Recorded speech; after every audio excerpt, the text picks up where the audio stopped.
Hi fellas, nice back here again, but this time with another book review. So we're going to be looking at this Dogfight book, The Greatest Air Duels of World War II, which I picked up from the Works a couple of years ago, I must admit, but I'm pretty sure it's still in there, and I'm pretty sure you can still get it online. But I paid £7 for this, okay?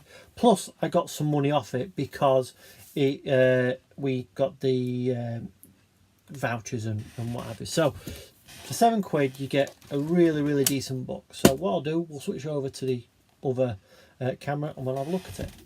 This Dogfight book for air duels, reason I picked this up, okay, is because I build a lot of Second World War aircraft, mainly single engine fighters, so I thought it'd be good to have a look inside it. So we'll open it up, okay, and we'll just go through to the content. So we've got a Spitfire on 109E, so the Battle of Britain.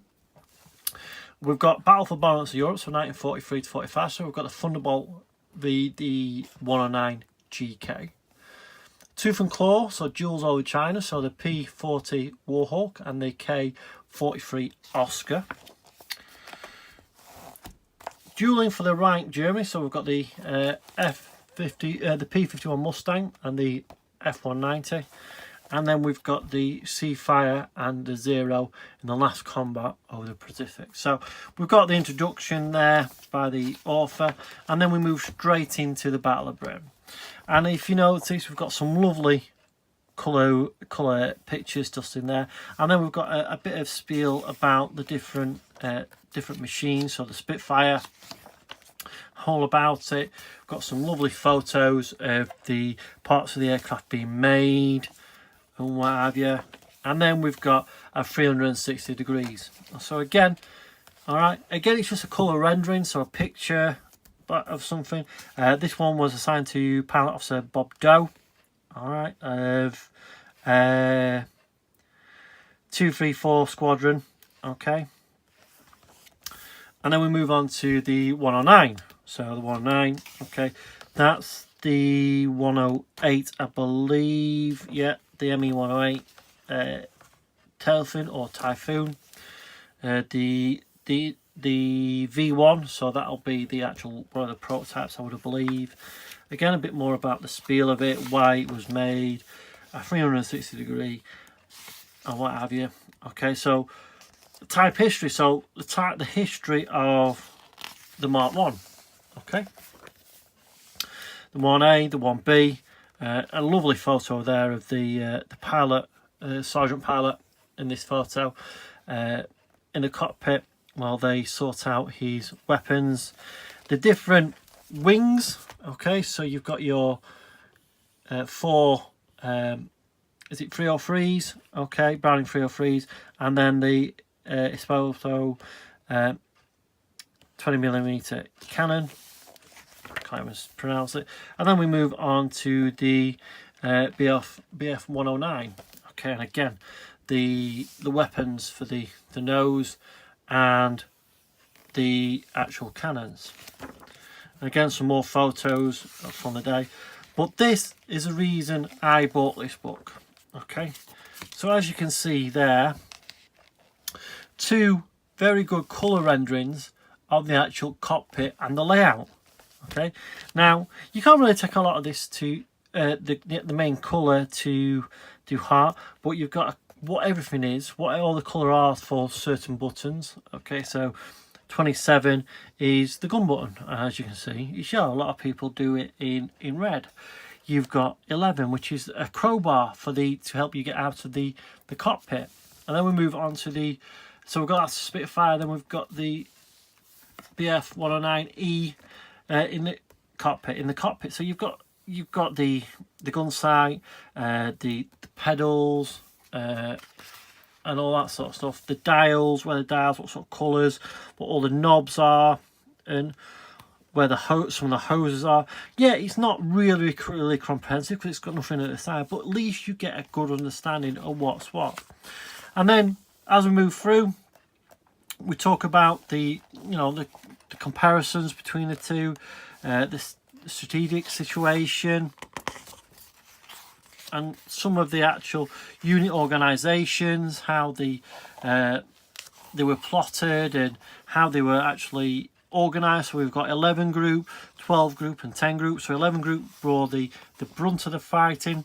Once these squadrons in the 11 group were tired, you know, they've been at it for a while, they'll get moved up to 12 group and so on. And then it moves on to the actual Battle of Britain and about the battle itself.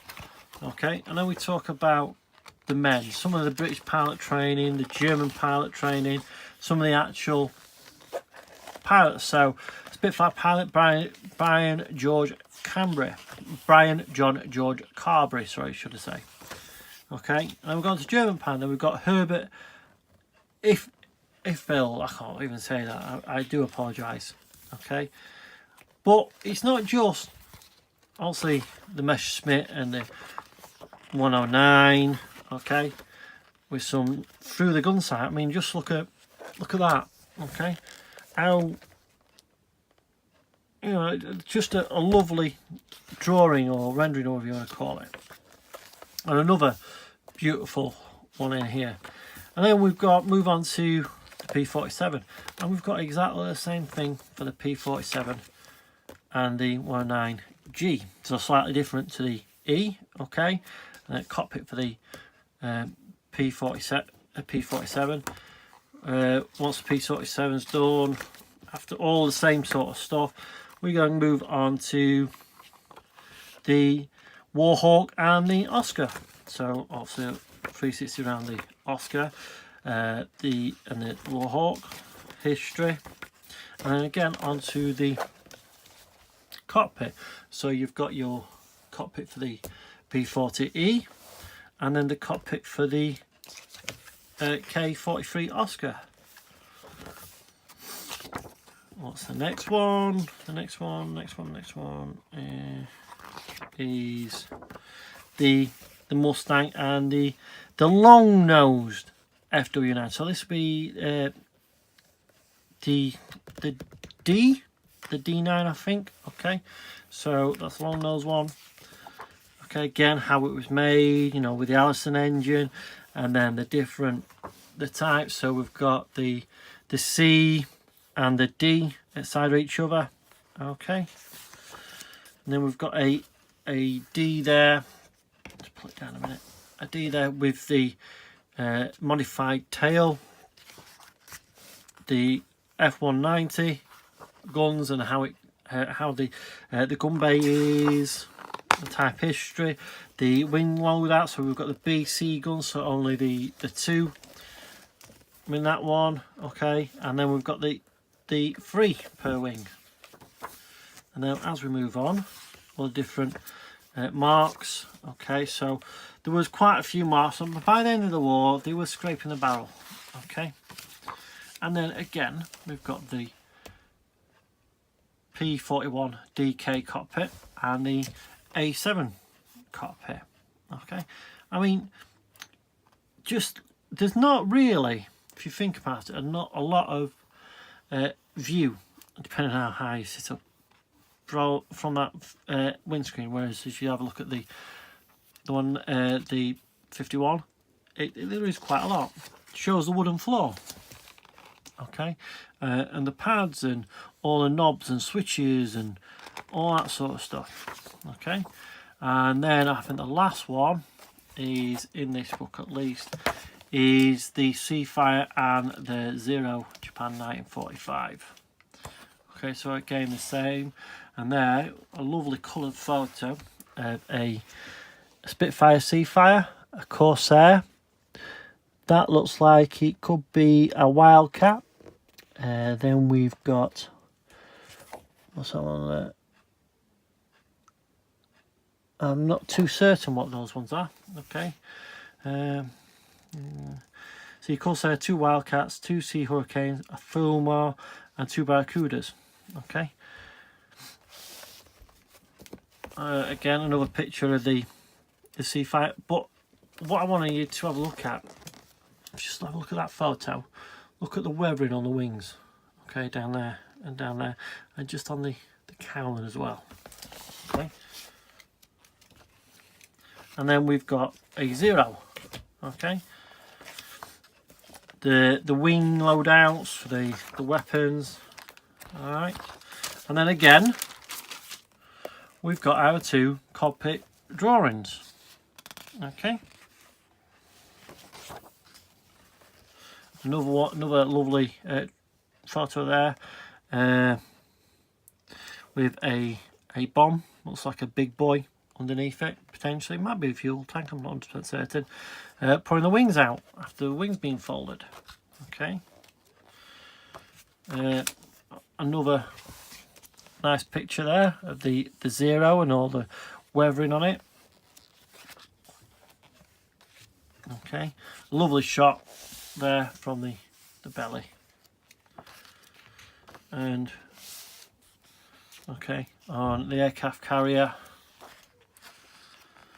and then all the training, again moving on to pilots, okay, and different tactics. All right, then a lovely photo again.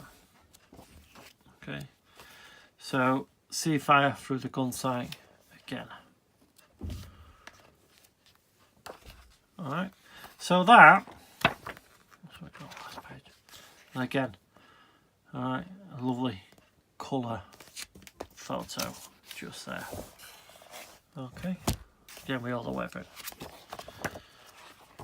and then obviously the glossary and bibliography and stuff like that. So that is Dogfights, the Greatest Air Duels of World War II.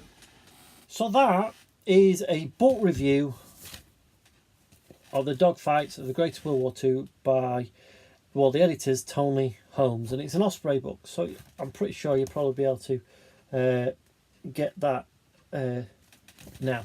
Okay, you'll still be able to get it. It's a really good book for getting those cockpits squared away. So if I'm building, especially if I'm building one of these, you know, Spitfire, P-51, or anything like that, this is my go-to book, and it's a good read as well. You know, it tells you a bit about it, stuff like that. Okay, so if you enjoyed that, give it a likes up, thumb up, and subscribe, and I'll see you on the next video. Bye for now.